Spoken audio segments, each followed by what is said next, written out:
There is one dream that Miami Hurricanes fans will never let go. And that dream is Jeremiah Smith leaving Ohio State for the U. But did JJ already shoot that down?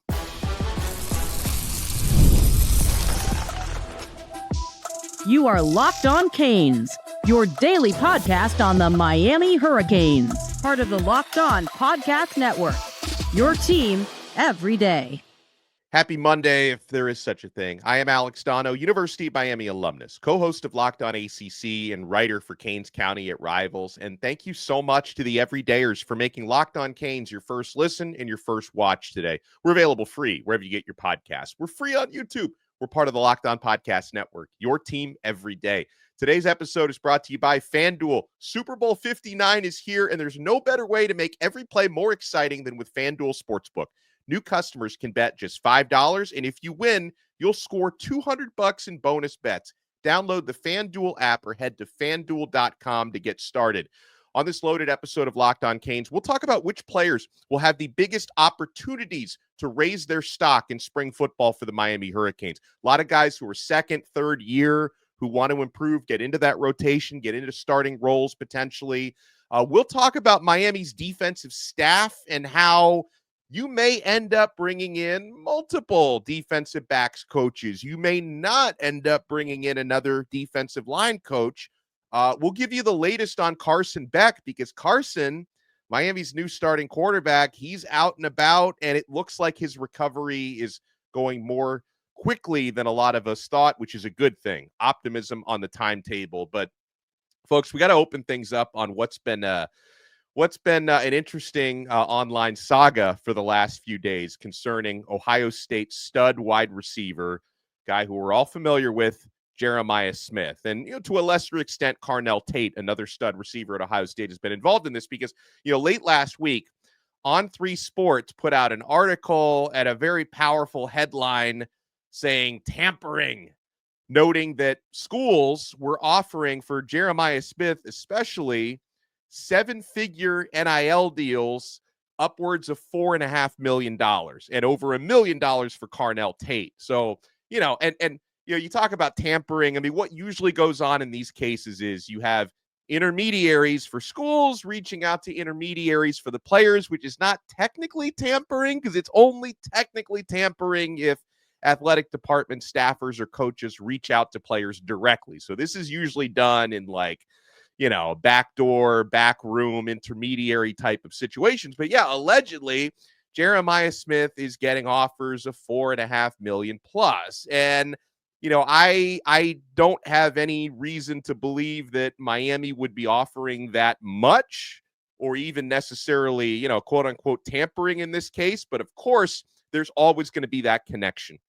Jeremiah Smith, who Miami seemingly came in second place for his recruitment out of high school, for what that's worth. Listen, there is value in coming in second place because a lot of times when you come in second, like Miami did with Xavier Lucas, for example, out of Wisconsin, if that player does decide to make a move, the team that was close but no cigar in the high school recruitment can often, end up maybe landing the player the second time around. So there is value in coming in second. And with Miami, obviously having really, really wanted Jeremiah and JJ growing up in the area, maybe growing up a Miami fan, playing his ball at Chaminade Madonna in South Florida. A lot of folks out there have been wondering and speculating, could Miami maybe be a team that if JJ is enticed enough to enter the transfer portal, could he wind up being a Miami Hurricane? Now, since that championship game victory for Ohio State, which is now a week ago, some important deadlines have come and gone, right? If there was any thought that JJ might enter the transfer portal after the championship game, that 5-day window after the title game has already passed. And there's also been almost 48 hours, a little less than that, since that deadline passed, and no word on any paperwork. So I think it's safe to assume Jeremiah Smith did not enter the transfer portal within 5 days of Ohio State's final game. So that's one. So he's at least going to be there through the spring, folks. The other thing is, if there was any thought of JJ making a quick exit from Ohio State and enrolling somewhere else, most schools in the country have already had their deadline dates for spring semester enrollment pass. Maybe some have later enrollment deadlines, but the enrollment deadline at Miami was, I think it was last Wednesday, January 22nd. So there is no possible way Jeremiah Smith could, enroll at Miami and be around for spring football or anything like that. And then, listen, I know if there's any Ohio State fans listening to this or watching this, you're already yelling at me like, talk about the tweet, talk about the X post. So JJ, for what it's worth, gave a vote of confidence to the Ohio State Buckeyes. Those who are watching us on YouTube, you can see this X post. I'll describe it for those who aren't. So Jay Wimbrow, who's involved with South Florida Express, JJ's former 7-on-7 team, wrote this about the rumors. He says, ain't going to happen, talking about Jeremiah potentially leaving Ohio State. Ain't going to happen. That family is too loyal. Good try, though. And Jeremiah Smith quote tweeted that with the 100% emoji. So Jeremiah is seemingly endorsing the idea that he is firm with the Ohio State Buckeyes. And just to kind of take you guys behind the curtain on how crazy these rumors are. So people who are sometimes not reliable at all, sometimes kind of reliable, very reliable, they're always trying to tell me stuff and give me information behind the scenes. And I take everything with a grain of salt. Okay. So, somebody a couple of weeks ago who is like involved in NIL for a different university, not involved in NIL for Miami or Ohio State, but for a different university, like told me, a few days before the national championship game, he's like, hey, I'm hearing win or lose national championship game that Jeremiah Smith wants to go to Miami next year, win or lose. And so I hear that, I take it with a grain of salt. Somebody else tells me that, hey, no, that's not going to happen. He's way too loyal to Brian Hartline, who's, the receivers coach at Ohio State, his primary recruiter out of high school. And Hartline's one of the best recruiters in the country, unfortunately for us, because they take a lot of receivers out of South Florida. No, he's too loyal for Hartline. It's not going to happen. So you're always, and I understand where a lot of these rumors come from, because there are people in certain situations who think they know something or claim to know something, and they start running their mouths, and then the rumors take on a life of their own. So you can talk to, two different people, hear two different things. You could probably talk to 100 different people and hear 100 different things. Okay. But yeah, what we do know, according to that On3 report, is that schools are offering upwards of $4.5 million plus for a year-by-year NIL deal for Jeremiah Smith. Would he actually leave Ohio State right after winning a championship? Now, some people say, hey, you got your title there. Why don't you pull the LeBron James and leave Ohio State, pull the reverse LeBron, I guess, leave Ohio, come down to Miami and try to win one for your hometown school. But, also, if it does become, and I'm not saying it's about money for Jeremiah, but, if he's getting offers that are so much higher than what he's making at Ohio State, you would imagine Ohio State, they have money. They're big NIL spenders, that they would probably be willing to bump up his NIL to keep him a little bit happier there. They would probably pay whatever it takes to make that happen. So, another thing to look at, if there is any chance that Jeremiah would decide to maybe reevaluate and enter the portal in the spring, because there is going to be another transfer portal window coming up in April. That would likely be dependent on how the quarterback situation goes there, because, Will Howard just had a successful one-and-done season at Ohio State. He's out of eligibility. So their presumed next starting quarterback is very young, very talented, but very young, and that's Julian Sayin. Sayin, who just had a true freshman season there, only attempted 12 passes this year, so he's very inexperienced at the college level, but he is a former 5-star recruit, a lot of upside, a ton of talent. So he's, presumably going to be the guy getting the most of those starting reps in the spring. So if there's any chance that JJ is unsatisfied with the quarterback play in spring, maybe he would reevaluate and consider entering the transfer portal. But if you ask me to make a prediction, I think if I'm looking at this from a Miami point of view, I definitely think Miami's going to look to add an experienced receiver or two come spring in the transfer portal, because now that you have Carson Beck, Miami's situation is more attractive for receivers.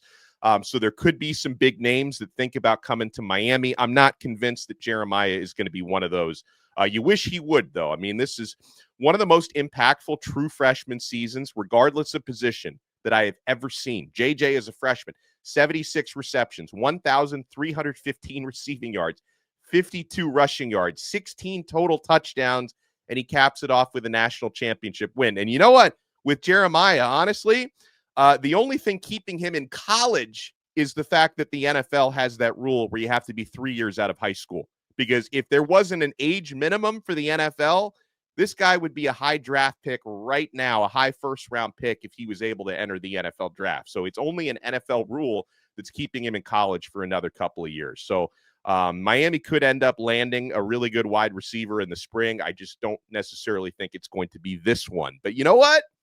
That dream, we will let that dream continue among Miami Hurricanes fans. But Miami fans are dreaming about their next starting quarterback because Carson Beck looks to be ahead of the curve with his recovery.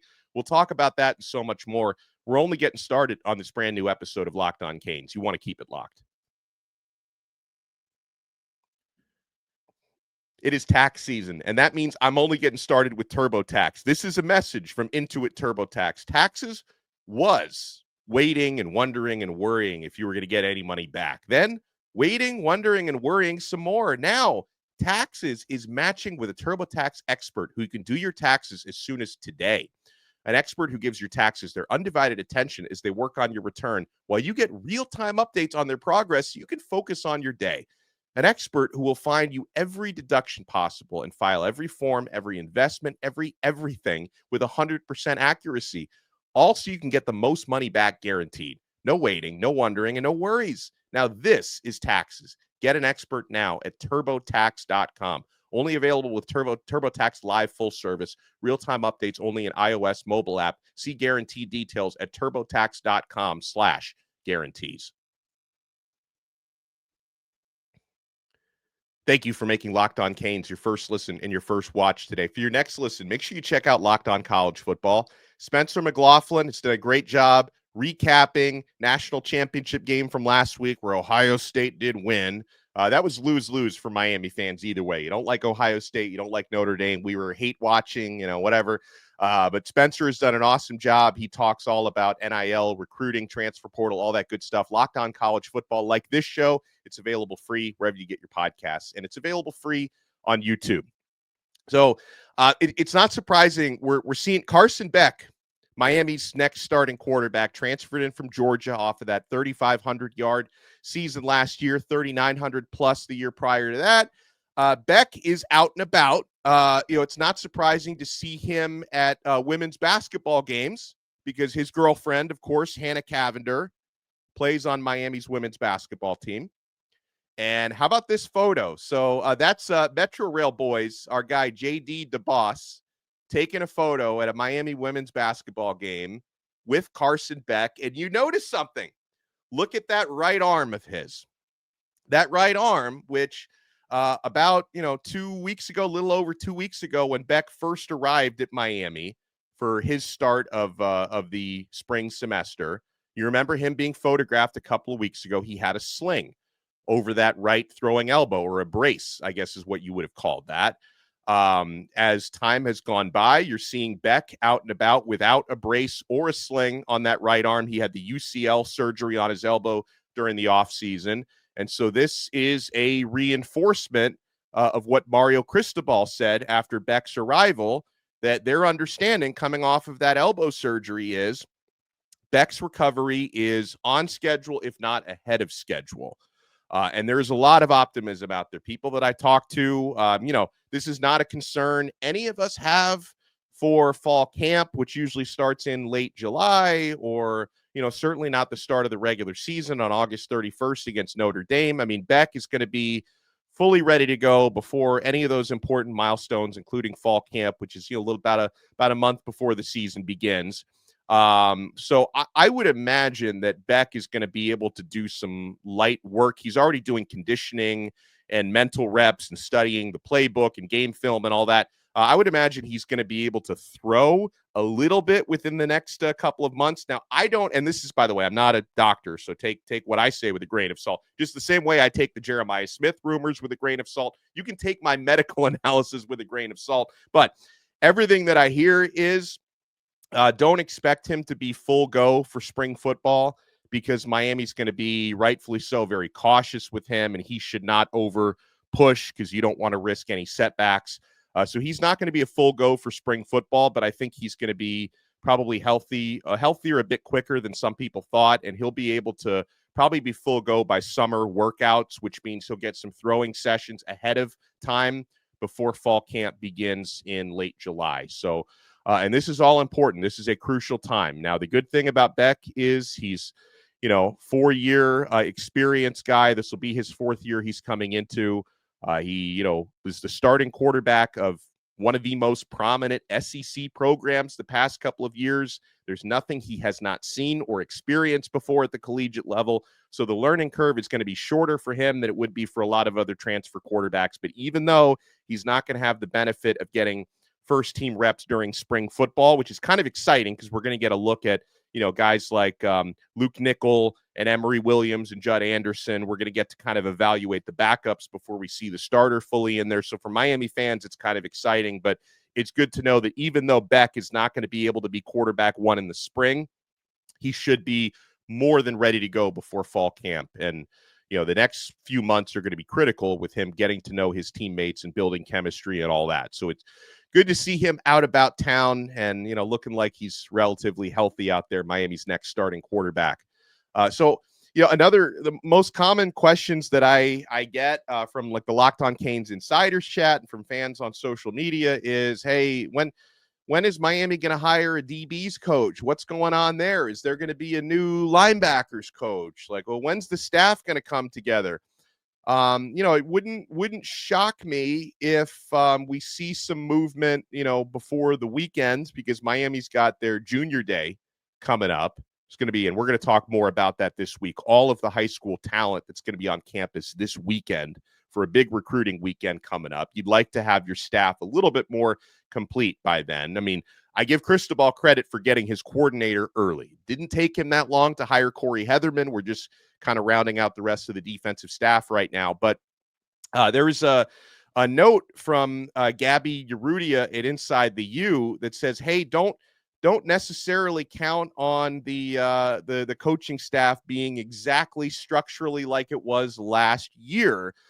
So with, Corey Heatherman having a linebackers coach background, Miami's new defensive coordinator, there is a chance that he might decide to coach the linebackers himself.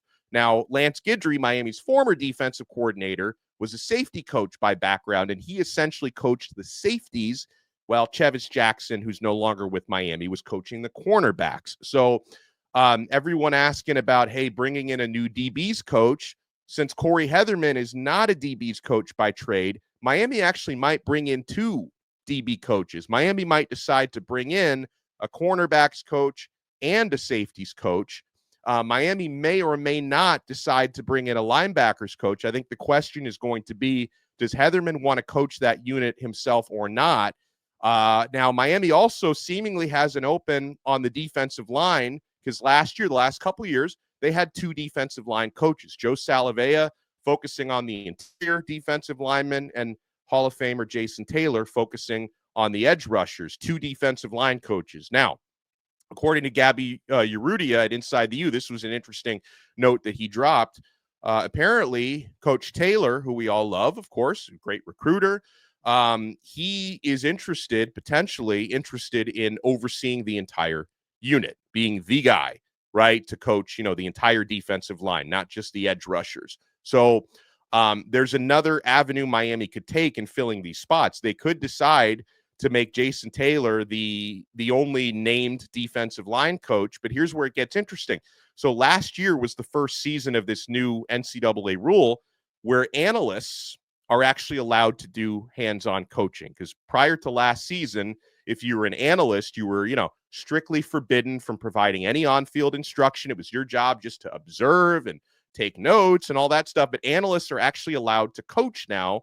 So Miami may decide to have Jason Taylor oversee technically the entire defensive line and then maybe have like a senior analyst that works with him to assist coaching the defensive line, but that analyst not technically taking up an on-field coaching spot. So if you do it that way, where Jason Taylor is the only defensive line coach in name, then you could hire a linebackers coach and 2 DBs coaches. And then that would allow Corey Heatherman, the defensive coordinator, to not have to coach one position group himself and to be able to oversee the entire defense and be the CEO of the defense. That's intriguing to me, right? I like the idea of, one of your coordinators, and a lot of people will say the same thing about Dawson, say, hey, I wish he had, why don't you hire Ken Dorsey to be the quarterback's coach and let Dawson oversee the entire offense? I don't see that happening. I'm just throwing that out there. But defensively, that's intriguing to me, to allow your defensive coordinator to be the overseer and the CEO and have position coaches for all the other spots. That way he can roam. Because, one thing that, when I was watching practices the last couple of years, Lance Guidry, who was the defensive coordinator, was spending, pretty much the entire practice working with the safeties and not overseeing as much because he coached that position group.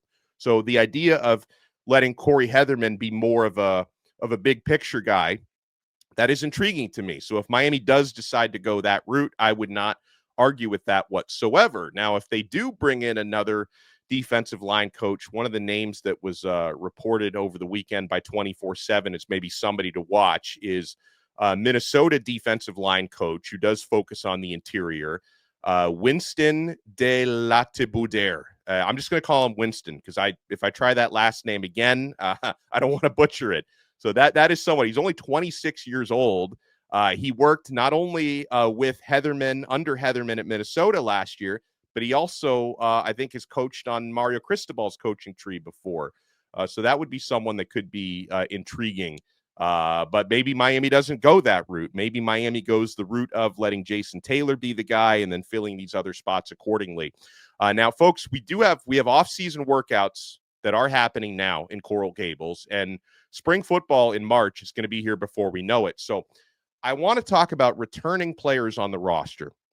Some of these guys, second-year, third-year guys who haven't really stamped out their spots yet, who I feel have the biggest opportunities to really cement themselves in the rotation or perhaps in starting jobs this spring.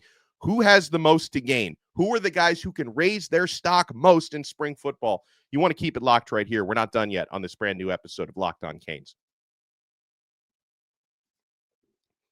I'm certainly not done with FanDuel because we've got almost 2 weeks to lock in all of our props for Super Bowl 59.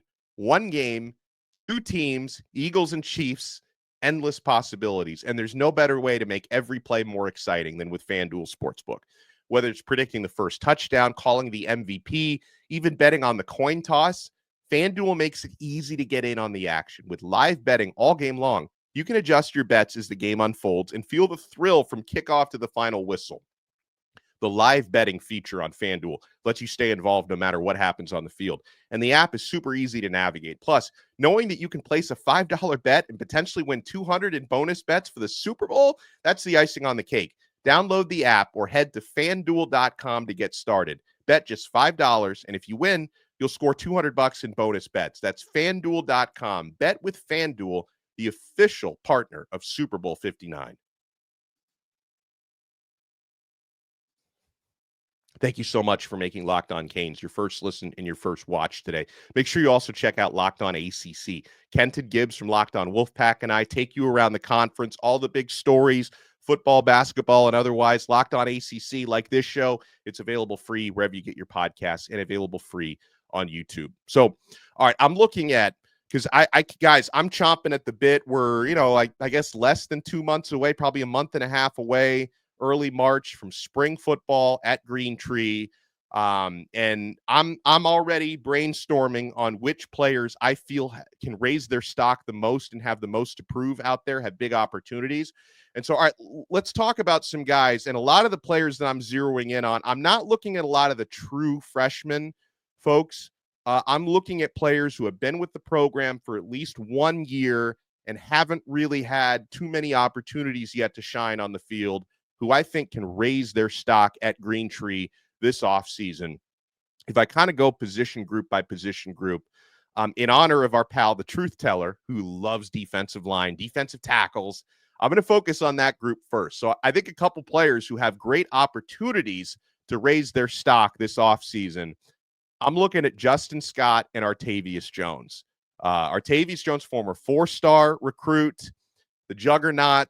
He's already physically ready. And I'm very encouraged. Like, Artavius Jones was somebody noted on 24/7 Sports last week as a guy who's turning heads in the offseason workouts, who seems to be really performing and shining because Miami players have already been busy getting ready for spring football. So Artavius Jones, to me, Miami has some openings at defensive tackle because they lost a lot of seniors from last year. Marley Cook, CJ Clark, Simeon Barrow. There's openings there. Artavius Jones, and of course, Justin Scott. Justin Scott, former 5-star recruit, was one of the crown jewels of Miami's class of 2024 in recruiting, and he's been doing well. Like, I'm not critical. Like, Justin Scott is somebody who I think is ready to take the next step. He just didn't have a lot of opportunities on the field to do it. And I think now Scott, there's going to be competition on the field, but Justin Scott, I could see him being a starting defensive tackle this coming season, probably alongside Ahmad Moten. So Justin Scott's going to have a big opportunity. On the edges, Marquise Lightfoot and Cole McConaughey, who are another 2 members of that class of 2024. McConaughey, he got limited opportunities on the field, but somebody who practiced really well, fall camp, spring football. And he seems more like size-wise, more ready to dominate, a little bit bigger physically. Whereas Marquise Lightfoot, so talented, it's just been for him a matter of, I think, putting on more weight and getting a little bit bigger and stronger. But Marquise Lightfoot, I remember him having a great spring game last year. So the talent and potential is there. And I don't think either of these guys necessarily are going to be starters because you have, Reuben Bain and Akeem Mesidor. You probably pencil them in as starters on the edges. Malik Bryant should also be ready to get even a more significant role. But for guys like Lightfoot and McConaughey, I think the opportunities are going to be there. I would love to see them make the most of it. At receiver, Miami's got a lot of young receivers, but a guy that I really think has a great opportunity to kind of cement himself is Nathaniel Ray Joseph. He has some really big shoes to fill when it comes to, trying to take on the role that was left behind by Xavier Restrepo, one of the great Canes ever. And Ray also has, guys like Malachi Toney and Dalen Epshaw, freshmen coming in kind of behind him on the depth chart to provide some competition, but Ray's got the experience heading into his 3rd year. I want to see Nathaniel Ray Joseph. He really has an opportunity to raise his stock this spring. Tight end, Jackson Carver. We don't talk about him enough. I mean, Jackson, he's still with the program. He's entering his 3rd year, has always been behind a bunch of guys. Riley Williams, who left Miami to go to Oregon State.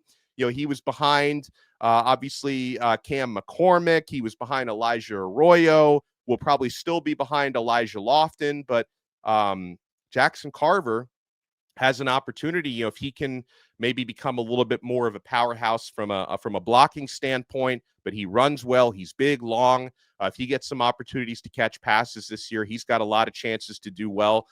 Going over to the defense, Bobby Pruitt and Adarius Hayes at linebacker. Pruitt got some playing time more than Hayes did last year. I think Hayes had some good moments on special teams. So those are 2 young linebackers heading into their 2nd year. I want to see Cameron Bobby Pruitt and Adarius Hayes really develop. They're likely going to be, of course, playing behind the likes of Wes Besaint and Popo Aguirre, who are probably going to be your starting linebackers this year. But guys like Pruitt and Hayes are going to have big opportunities. How about Emory Williams? I mean, he can raise his stock back up. I mean, he's not going to be the starter this year, but Emory is going to get a lot of reps in the spring. Is Carson Beck not participating in spring ball? You're going to have Emory Williams, Luke Nickel as a true freshman, Judd Anderson heading into his 2nd year are going to be the primary quarterbacks this spring. And, for Emory, unfortunately, like his stock, took a tumble based on the second half of that Pop-Tarts Bowl. Emory has an opportunity to remind everybody, hey, I can bounce back from that. I'm mentally strong. I'm in my 3rd year now in this offense. So he's got a great opportunity, I think, to earn some of his stock back. And another one, I've got to throw this one out there because people ask me about him all the time, Samson Okunlola, the Pancake Honcho, former 5-star offensive line recruit out of high school, class of 2023. Hasn't gotten on the field that much yet. Now, his career so far, has been affected by injuries, but it's also been affected by Miami's offensive line room. It's like the Hunger Games or Squid Game. There's a lot of competition. There's so many good players there. So he's always been battling, with guys like Matthew McCoy and Ryan Rodriguez. He's fighting for playing time with these guys, and the offensive line room has always been really good at Miami for the last couple of years. But, the Pancake Honcho, he had more pedigree coming out of high school than anybody not named CC Maui Noah, who's, locked down that starting right tackle job. But for Samson Okunlola, this is going to be a really great opportunity for him in spring, to try to maybe earn some separation and get back up with the pack there when it comes to, left guard, left tackle, all that. Although Markel Bell, I think, has the starting left tackle job locked down. He had an excellent season last year when he had to play all those games when Jalen Rivers was injured. So you guys let me know if there's any I didn't mention or any you want me to talk about in a future episode. Players who have an opportunity to really raise their stock in spring football for the Miami Hurricanes. We talked about Justin Scott and Artavius Jones on the defensive line, interior, Marquise Lightfoot and Cole McConaughey on the edge, Ray Joseph at receiver, Jackson Carver at tight end, Bobby Pruitt and Adarius Hayes at linebacker, Emory Williams at quarterback, Samson Okunlola on the offensive line. Who did we forget? Let us know in the comments below, and we'll talk more about that this week. Miami Hurricanes players who have a chance to raise their stock, off-season workouts and spring football coming up. Make sure you smash that like button and subscribe. Make sure you make Locked On Canes your first listen and your first watch each and every day.